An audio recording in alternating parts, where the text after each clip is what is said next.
Sejam muito bem-vindos a quem nos ouve ao episódio de hoje. Sabe, é engraçado pensar que, geralmente, quando a gente abre um mapa, a expectativa é encontrar uma geografia bem clara, né? Aham. Ruas, rios, as montanhas. Exato. Um caminho lógico ali que leva do ponto A ao ponto B com uma certa previsibilidade. A gente gosta de mapas porque, no fundo, eles demarcam o terreno para nós. Eles dão aquela falsa sensação de controle. Pois é o conforto da cartografia. É ter uma rota onde as coisas são visíveis, são tangíveis e, principalmente, estão bem categorizadas. Mas aí, a gente decide abrir o mapa que vamos explorar neste nosso mergulho profundo de hoje e, de repente, essa bússola tradicional simplesmente quebra. Quebra completamente. O terreno deixa de ser físico, ele se torna denso, sombrio, assustador e, acima de tudo, absolutamente psicológico.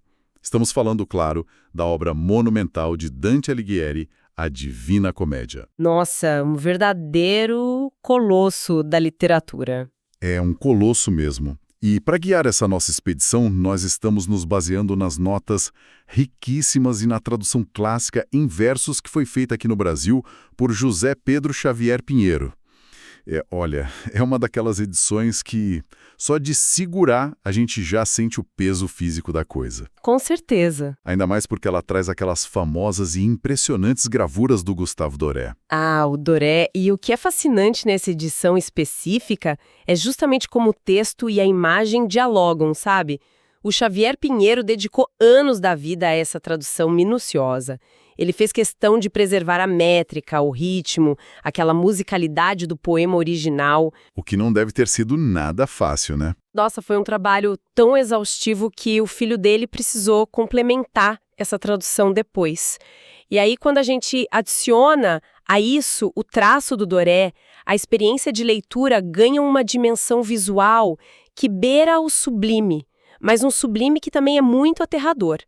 O Doré, ele consegue materializar o peso psicológico da jornada de Dante trabalhando puramente com luz e sombra. É impressionante.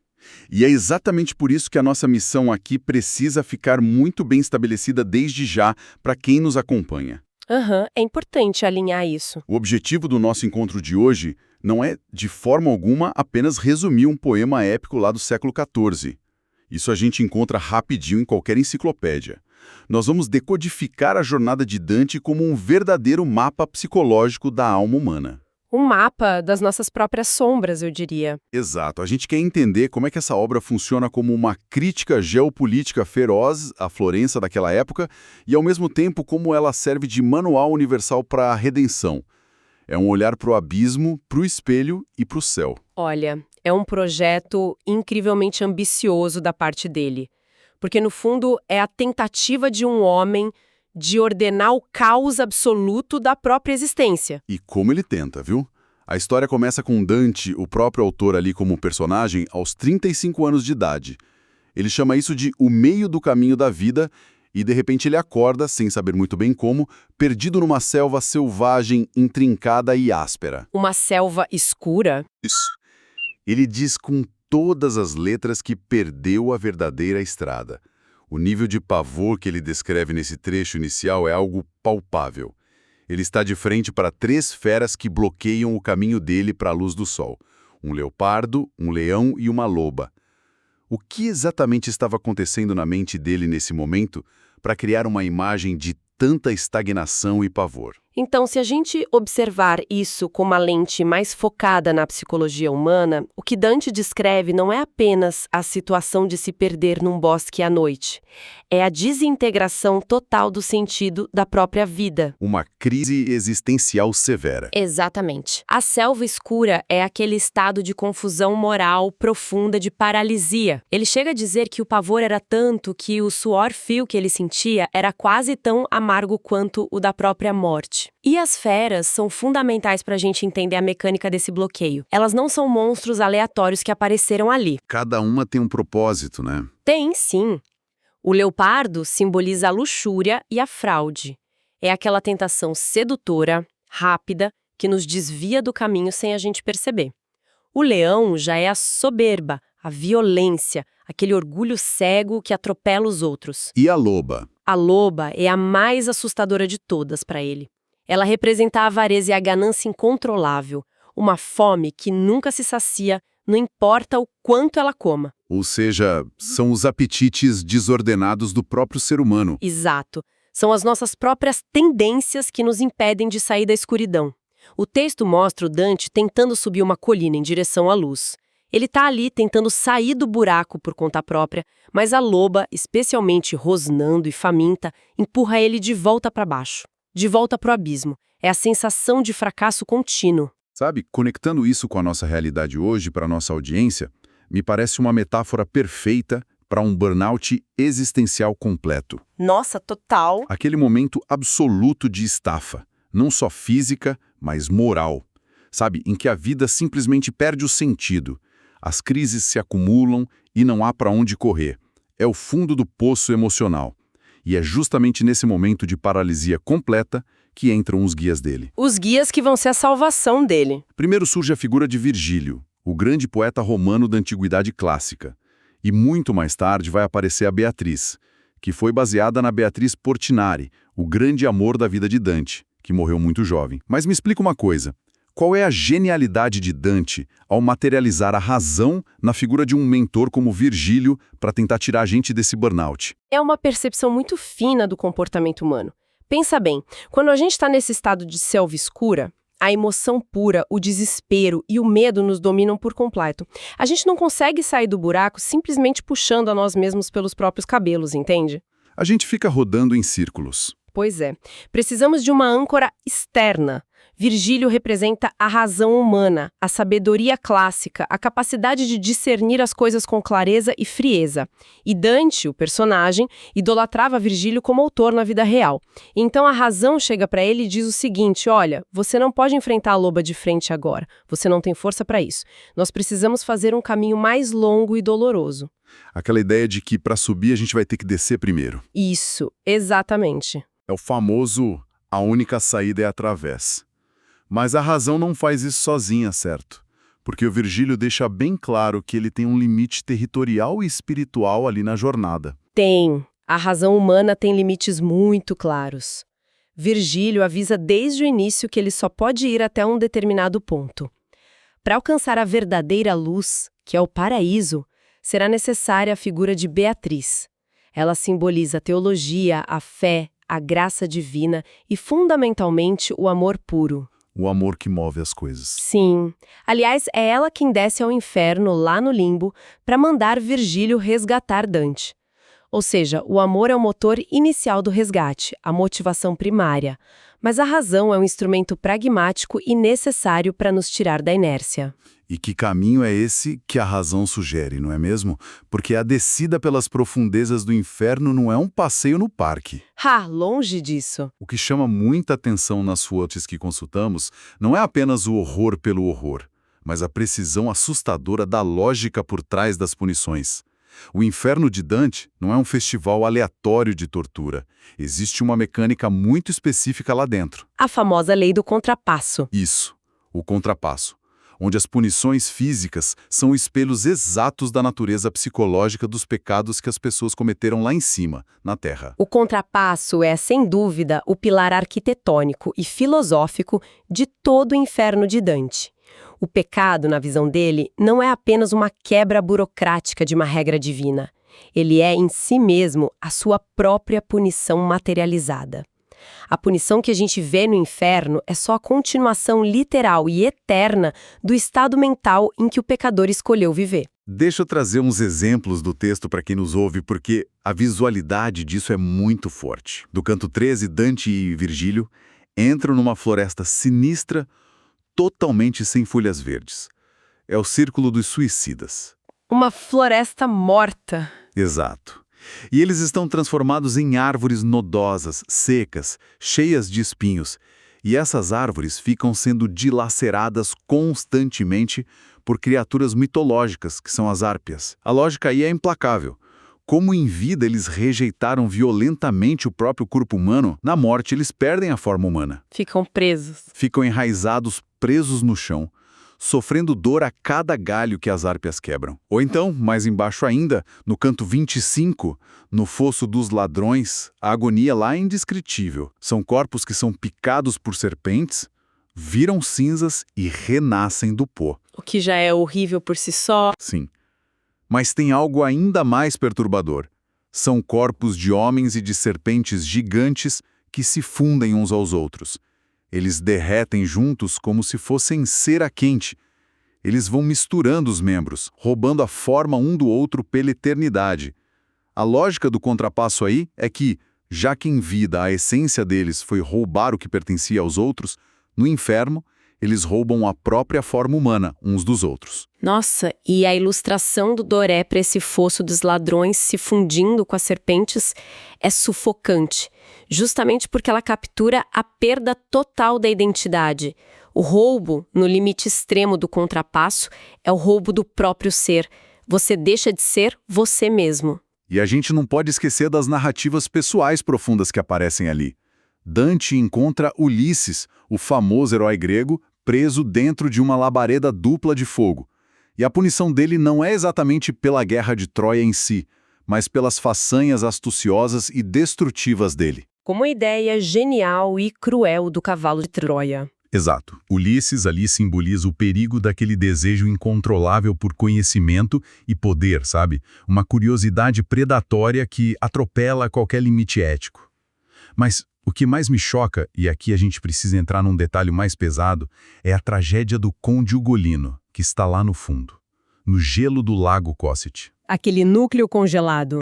Ugolino está preso no gelo dos traidores. Ele fica roendo eternamente o crânio do seu inimigo, o arcebispo Ruggieri. E aí ele para de morder a cabeça do inimigo, limpa a boca ensanguentada no cabelo do arcebispo e começa a contar a própria história. Uma cena grotesca. Totalmente.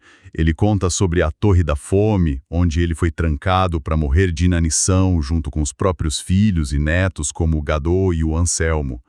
Ele descreve a fome enlouquecedora. Conta como ele viu as crianças morrerem de inanição na frente dele pedindo pão. Mas olha, espera aí, eu preciso te interromper aqui rapidinho, levantando um questionamento muito honesto sobre o texto. Claro, manda ver. O que te incomoda nessa passagem? Bom, se Dante está escrevendo uma obra sobre redenção espiritual, querendo falar sobre a graça e o amor que movem o universo, por que ele gasta páginas e mais páginas detalhando pessoas derretendo com cobras e um homem roendo desesperadamente o crânio de outro num lago de gelo? Isso soa quase sádico, não soa? Para quem lê, a impressão inicial é de um banho de sangue gratuito.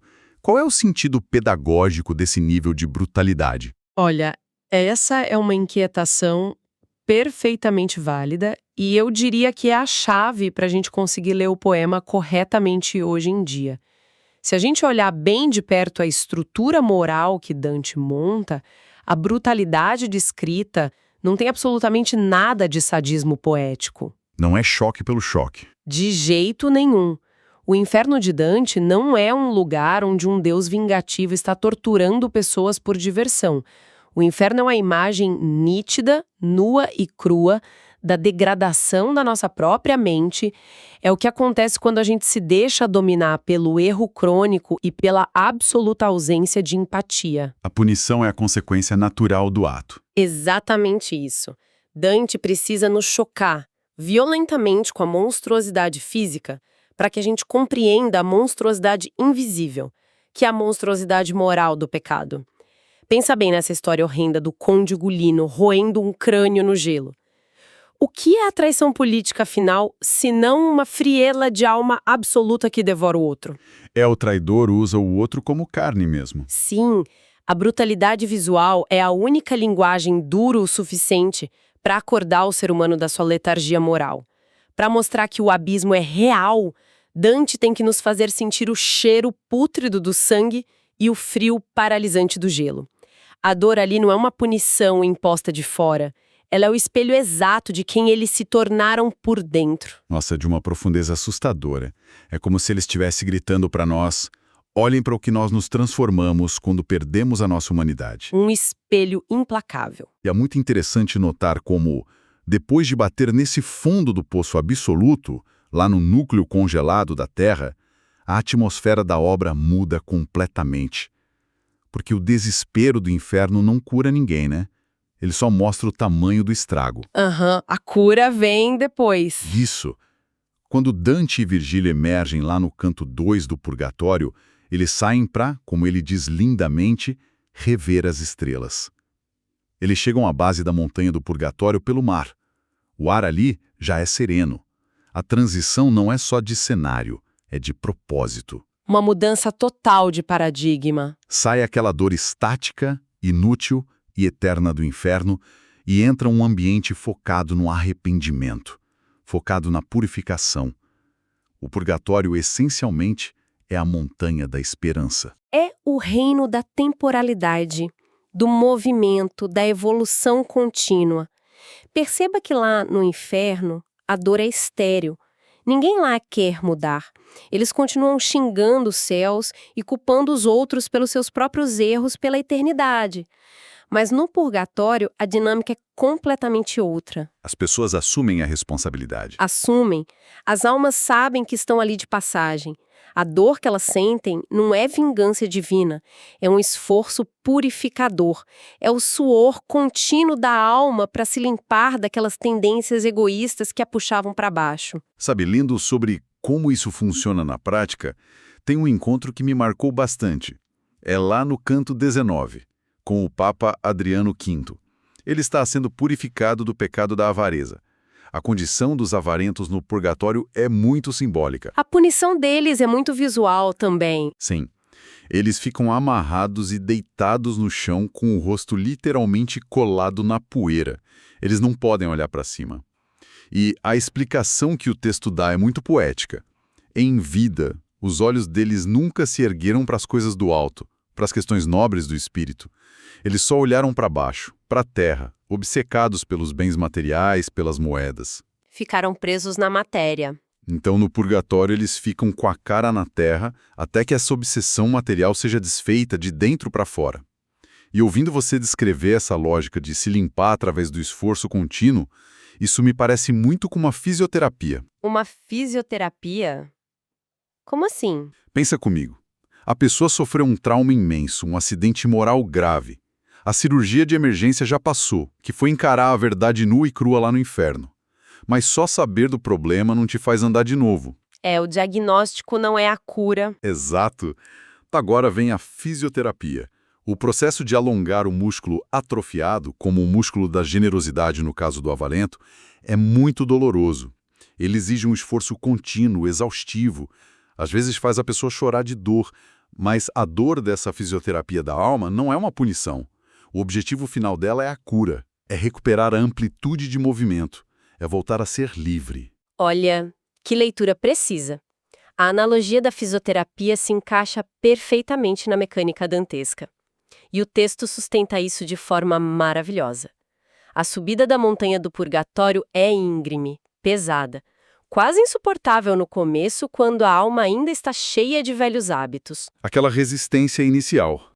Mas Virgílio avisa a Dante que, à medida que ele for subindo, à medida que ele for se curando dos vícios e se livrando desses pesos, a escalada se tornará cada vez mais leve. O esforço vai desaparecendo aos poucos até que a alma recupere a sua função original, que é se elevar naturalmente em direção à luz. Até que não doa mais. Isso. E é exatamente no topo dessa montanha, quando Dante está completamente curado e livre, que ele se despede da razão, de Virgílio, e é lá que ele reencontra Beatriz. Ela assume o papel de guia para a última e mais sublime fase da jornada. O que nos leva ao ápice de tudo isso, o paraíso. E aqui, a gravidade e aquele peso todo da matéria simplesmente somem da narrativa.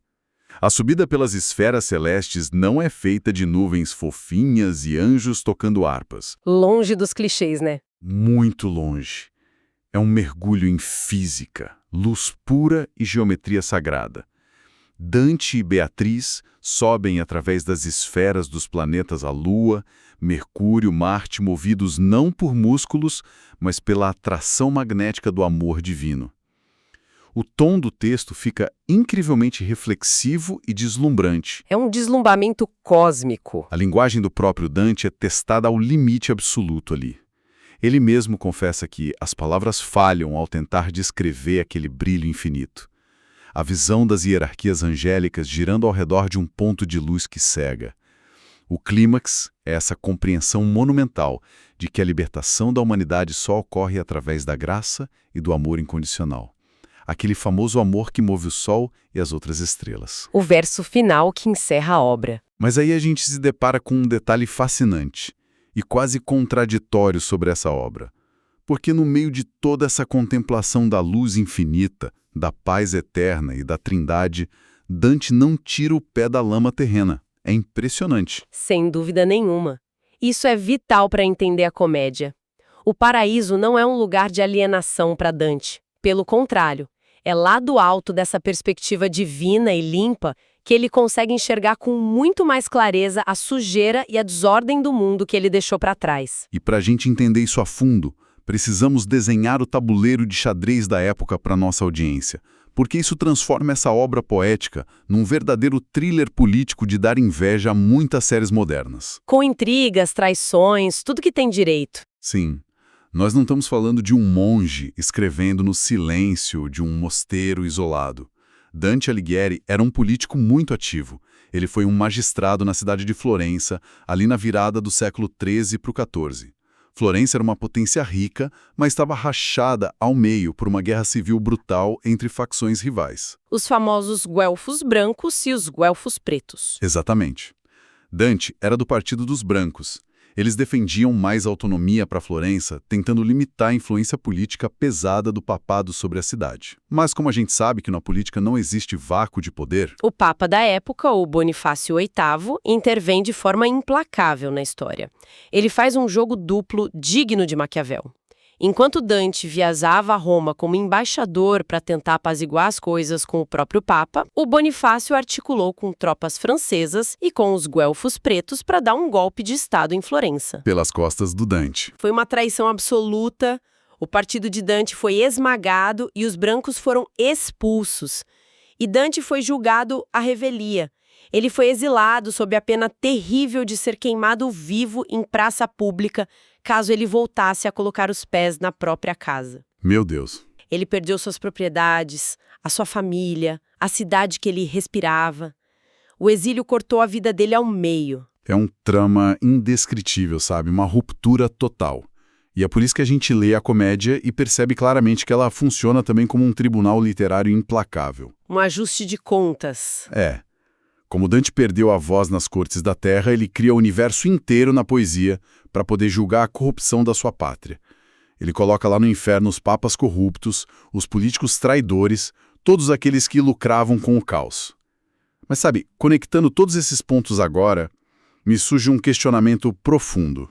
Qual? Não é um paradoxo gigantesco? Imagina o estado mental desse homem, exilado, comendo pão salgado da caridade alheia, dormindo de favor em cortes pelo norte da Itália, furioso com Florença, indignado com as traições. Como é que um sujeito consumido por tanto ressentimento político, fervendo de indignação terrena, conseguiu escrever a obra definitiva sobre o perdão, a graça divina, a purificação espiritual e o amor? Como ele consegue unir o ódio ao golpista e a visão límpida de Deus no mesmo livro? Olha, essa é uma provocação fantástica.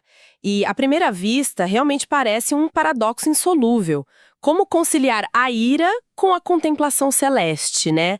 Mas a grande sacada de Dante, a estrutura central do pensamento dele, é que não existe separação entre a justiça divina e a política terrena. Elas estão interligadas. Para ele, são duas faces da mesma moeda.